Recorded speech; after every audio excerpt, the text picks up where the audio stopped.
Hi everyone and welcome back. In our last video, we discussed about the API gateway. In this video, we are going to discuss about the service discovery pattern. This is the one of the design pattern in microservices. In this video, we will explain what is service discovery and where we are going to use it and what is the use of service discovery while multiple services are communicating with each other. At the end of this video, you will get an idea how to use this one in your own projects. If you enjoy this content, please consider subscribing. It helps me to create more useful videos for you. Let's get let's get started. Before we talk about the service discovery, first we need to understand how the two services are going to communicate with each other. Let's assume you have the two services. Okay. So now we are going to have the two services. This is the service one and this is the service two. Okay, now we have those two services. This is the service A. I can name it as a service A, and this one is going to be service B. Right, we have the two services, service A and service B. So these two, so most commonly these two services are going to deploy in the two different servers. That means they are going to have the two different IP address and their two different ports, right? Okay, this is the IP address. This is the IP address of the service A, 192.168.1.1, and the port we can give the 8080. IP is 192.138.1. And port is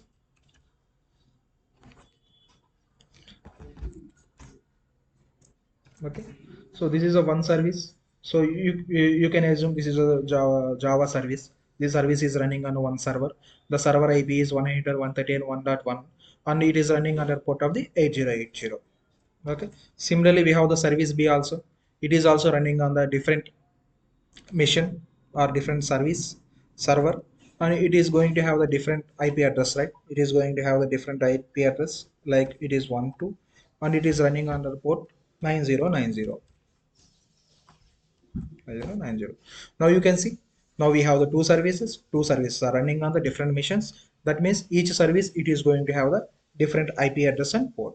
Now we have the two services.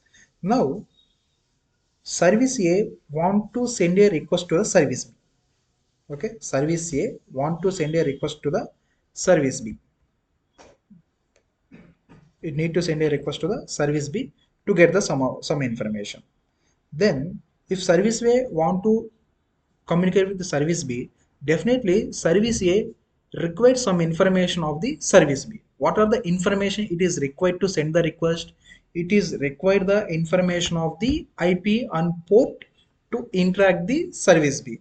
That means service A is going to use the information of the service B of IP and port, okay, like this.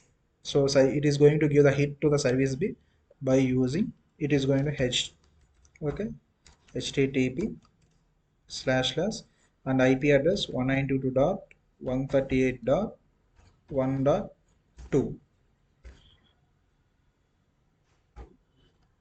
right, 9090. So it is going to use this information to call the service B. Okay, similarly if service B want to interact with the service A, it is going to use the service A IP and port to interact each other.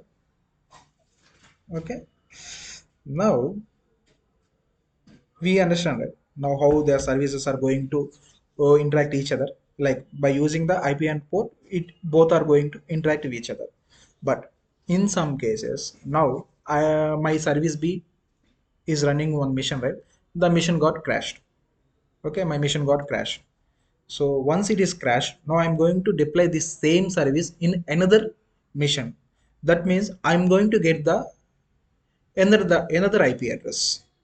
In this case I'm going to get the another IP address. Instead of this IP address, I got the new details. What are the new details I got? Now I got the IP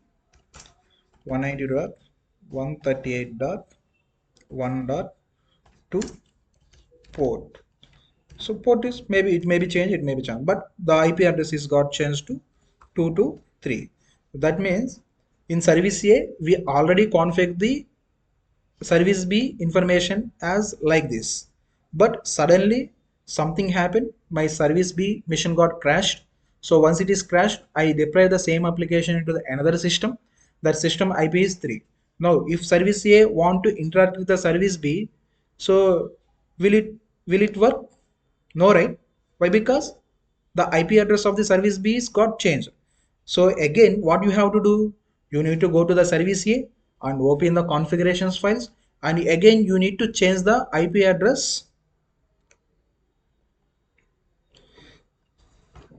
So this is the old one. So now it won't be work. Now you need to change the IP address. Now again you need to change it, right? URL http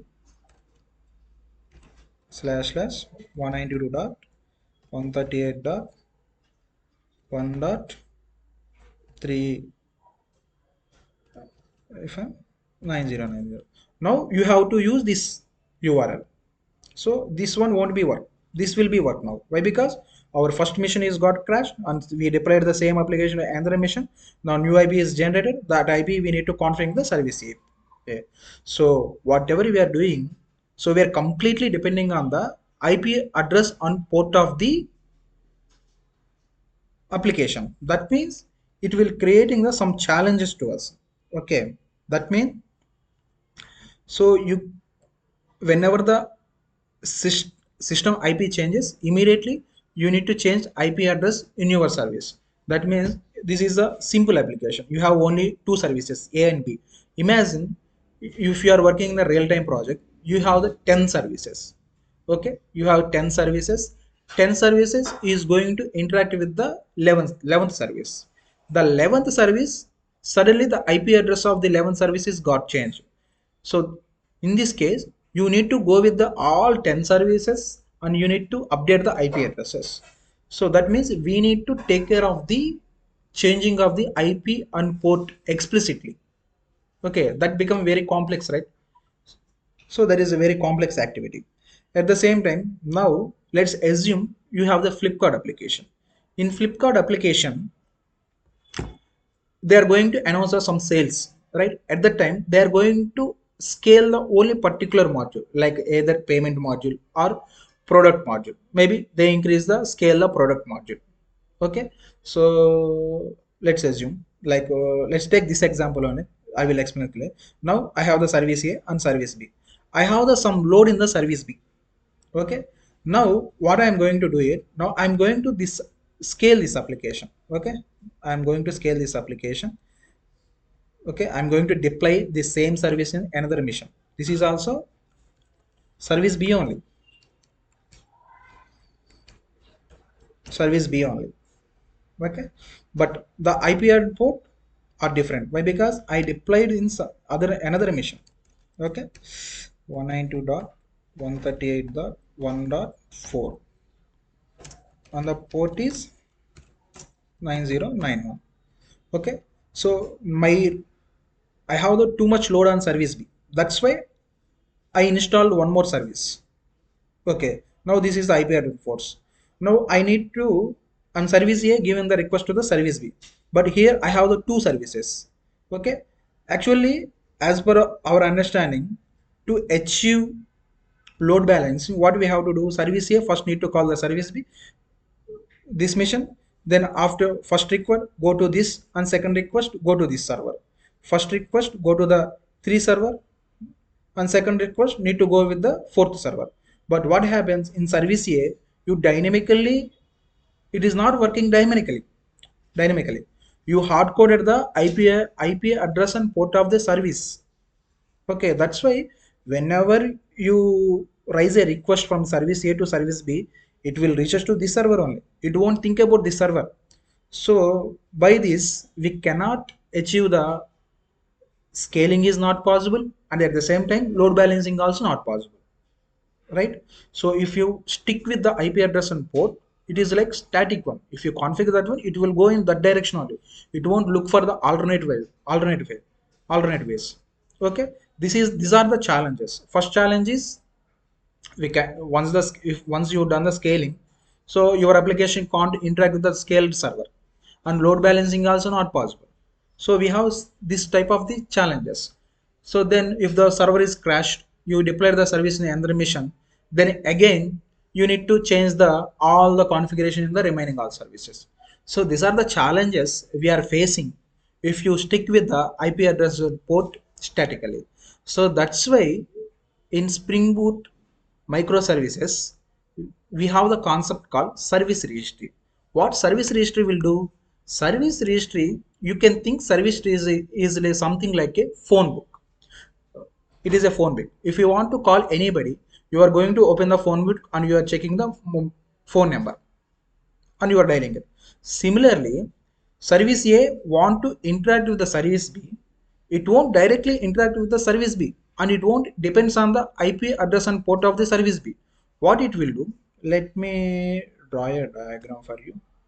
Okay. Now I have a registry. This is my registry. What it? So this is going to be my. I prepared notes for you. I prepare notes for you. I will share in the description. Okay. This is the service registry. Now in previously we are depending on the IP address and port. Now we won't think about the IP address and port. If you use the service registry, you no need to worry about the IP address and port. Okay, this is the service registry we are going to use here. Now similarly I have a service A. This is the service A and this is going to be service B. Let me name this one. This is the service A. This is going to be service B. Okay. Now if service A want to interact with the service B. Okay. So if service A want to interact with the service B, what are the details we required? So we require the details of the IP address port. But now if you are using the service registry, you don't require the IP address and port, and you no need to configure those details explicitly in the service A. For that, what we are going to do? So in the first step, so once you working with the service registry, so this is the service registry and you are building, you have the two services, service A and service B. These two are going to be client for the service registry. These are the clients.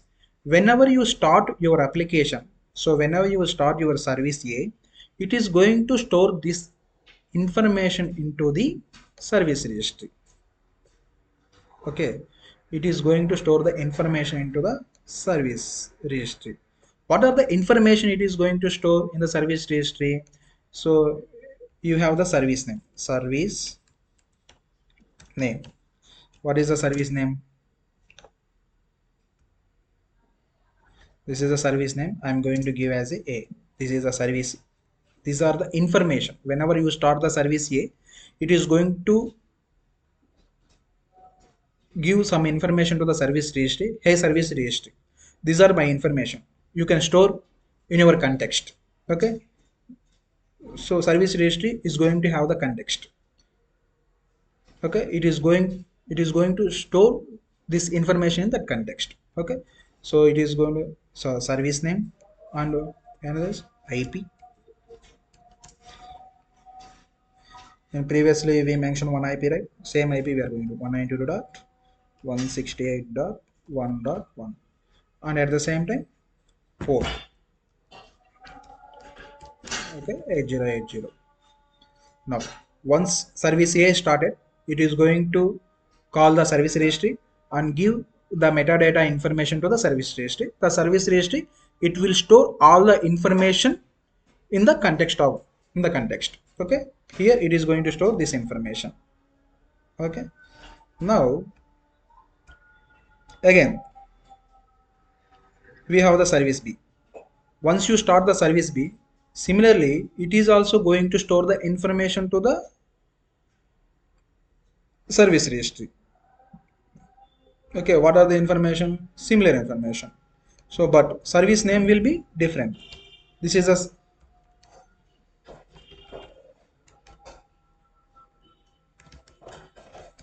service name we are going to give as a B. Okay, and similarly IP address and port. IP 192.168.1.2 and port 9090. Look, actually it is 8080.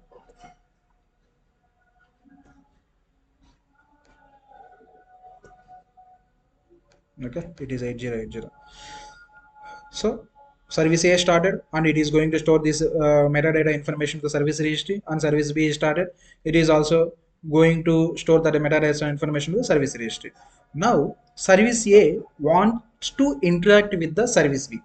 So if service A want to interact with the service B, what it is going to use, it will call the service registry first. It will call the service registry first and get the information of the service B. What are the information it is going to get? It is going to get the information of the IP address and port. Once it is got the information of the IP address and port, then it will give call to the service B like this. It will give call to the service B. That means here in service A, we are not going to use the original IP address and port of the service B. Here we are going to use the service name. Like if I am going to call this one, I am going to use like the http slash slash what is the service name B. I will use the like this. Whenever I make the call, first the application first call the service registry and it will get the respective information of the IP address and port. Based on this information, it is going to call the service B. In future, maybe the system is crashed, then the IP address is changed to 3. So whenever you deploy the application, again it will start while it will starting the while starting time on itself only, it is going to give the metadata information to the service registry. The service registry will store that updated information. So whenever I again if I need to talk with the service B, again I will call the service registry.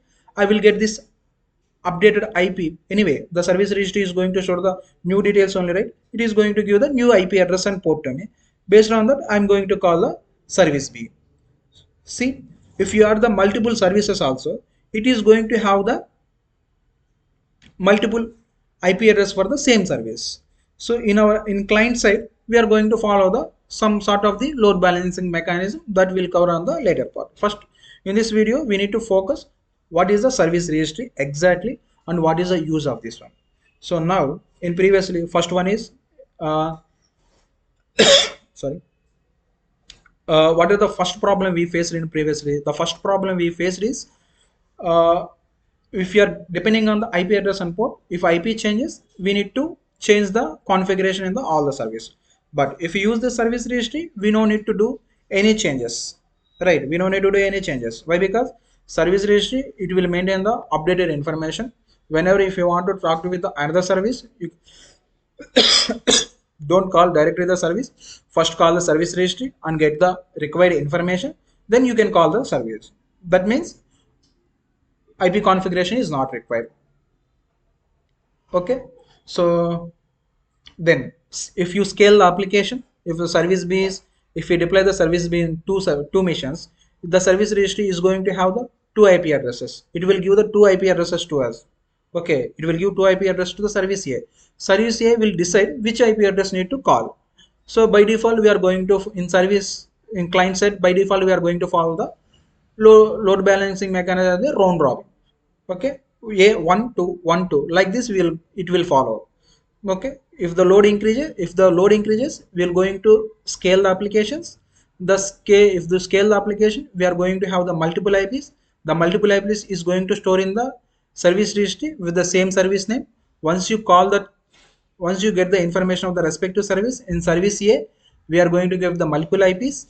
So the client will decide which IP we are going to call. So that means we are able to distribute the traffic among the multiple services, right?